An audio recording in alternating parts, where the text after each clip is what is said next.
SBN, Sports Business Now.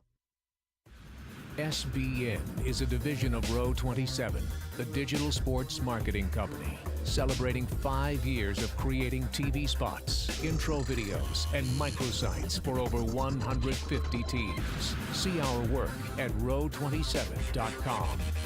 And by FanMaker, digital marketing tools for sports teams, featuring FanMaker Rewards, the most comprehensive and popular fan loyalty and reward system.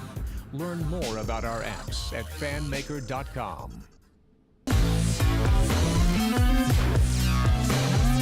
SBN Live. Hey everybody, and welcome to SBN Live. I'm Holly Koski, and SBN Live talks about all of the latest news from the sports business industry. And today I have Jason Cole and Tim Dobbins of Row 27. Tim, new guy to Row 27, debut. I'm excited to be here. Thanks for joining us. No problem. How's it going, Jason? It's going okay. It's going okay. That's a very deep voice you have there. Thank you. An awkward radio voice. All right. And starting off now with some news from the week, and starting in the NFL, they are actually granting season ticket holders free access to NFL Redzone on mobile devices for the league's roughly 1 million season ticket holders. Obviously, it's a move to try and get fans in the seats as far as, allowing them to stay up to date on their fantasy teams and their other, favorite teams that are playing.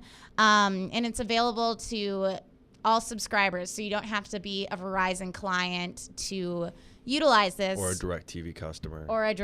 Customer. So this is kind of showing that maybe Verizon is on the outs, considering their contract is up in a year, or just getting fans in the stands. But is this, the right move, especially considering that When we went to Vikings games last year, and you can't do anything. Well, no, like I was on AT&T. They had AT&T LTE tower they put on the Metrodome for downtown Minneapolis. Okay. So I was getting like 10 megabit a second internet. Okay. And I was logging into DirecTV to watch Redzone at the game.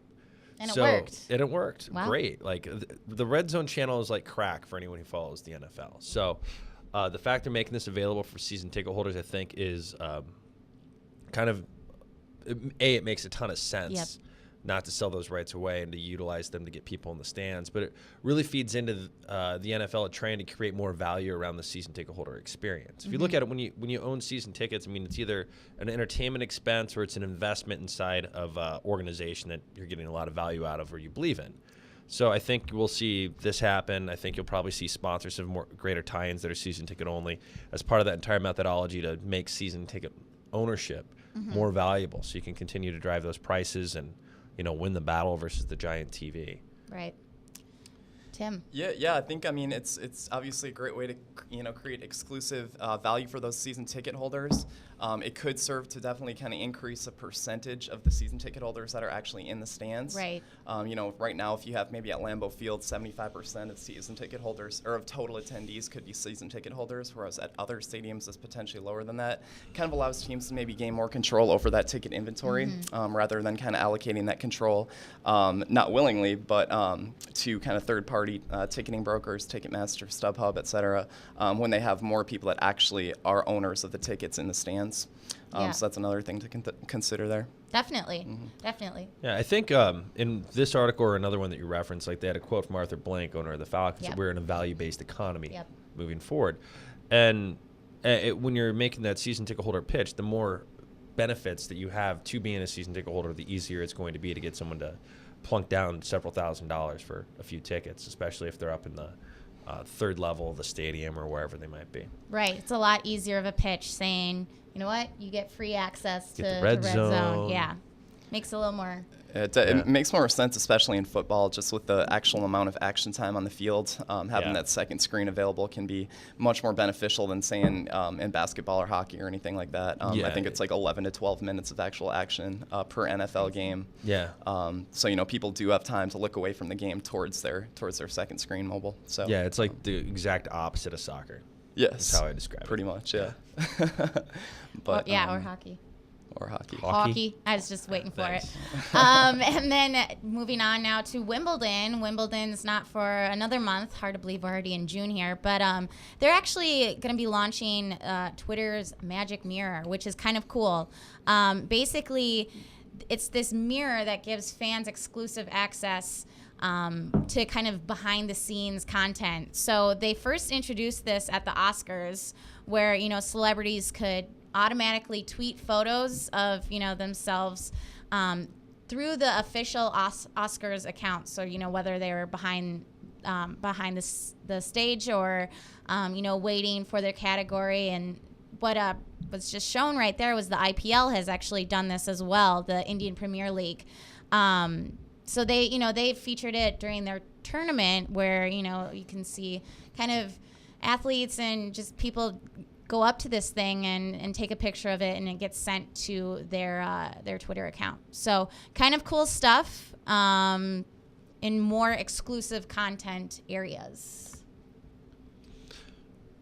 Yeah, it's cool. I mean, it's one of those things. It's not like a company that has this trademarked and brings in this device. I mean, it's really something you can do yourself. And anytime you get the amount of people that are going to participate in something like Wimbledon or the Oscars, whatever it be, tweeting on your specific handle, makes a ton of sense. So, I mean, you know, in the VIP section, if you have people coming into your football game or the actual coaches and players in the locker room, you know, there are a lot of options for what you can do there. I think it makes a little bit more sense in individual sports where the players are an actual brand, right, to have them tweeting than it does in team sports. But it really is a cool concept. It's very simple to execute, so it'll be interesting to see how that goes.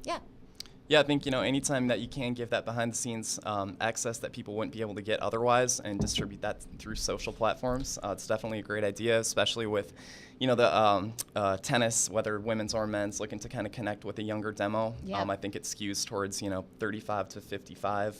Probably a plurality is in that specific demo. So anytime you can connect with a more modern audience, it's definitely a step in the right direction. Right. And anytime you can use, you know, the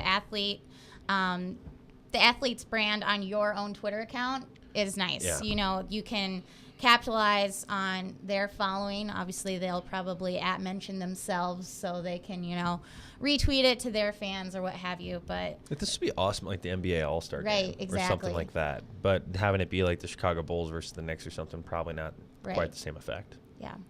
So something to keep an eye on in the future, as it's still in relative infancy in sports. So, and then another thing that's kind of pretty new is, you know, second screen experiences. And the Champions League final was just last weekend or a couple weekends ago, I believe. And Sky Sports, their app, they actually upgraded their app for free for Sky Sports subscribers, and where fans will be able to view up to 20 replay angles of a goal, which is actually pretty sweet. So, you know, if you want to just get the experience from all different angles, you can totally control it, and you can control the speed of, you know, which the replays are done. And from the goal line, I know goal line technology has just been new this year. So definitely something interesting in terms of, you know, bringing that experience to the iPad and the second screen. Another thing also that was a little bit ago with the Charlotte Motor Speedway, their event there, was the Bud 360 app run by Budweiser. And it uses surround video technology to provide users a 360-degree view inside of the Chevrolet car driven by Kevin Harvick. And it shows him doing, you know, laps around the speedway. So basically, you know, it's a great sponsor integration, and it gives the fan a unique view of what it's really like to be inside a NASCAR vehicle. So, you know, what are your thoughts on the importance of using the second screen here to really engage the fan? Jason, I'll go with you. Okay.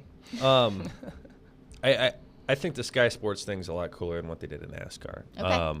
Just having the 20 camera angles to flip between it, essentially it's bringing the entire control booth around a live event to the iPad Yep. or to the phone for someone to watch. And that's, that's kind of a game change at the end of the day and what you can deliver from a sporting experience. I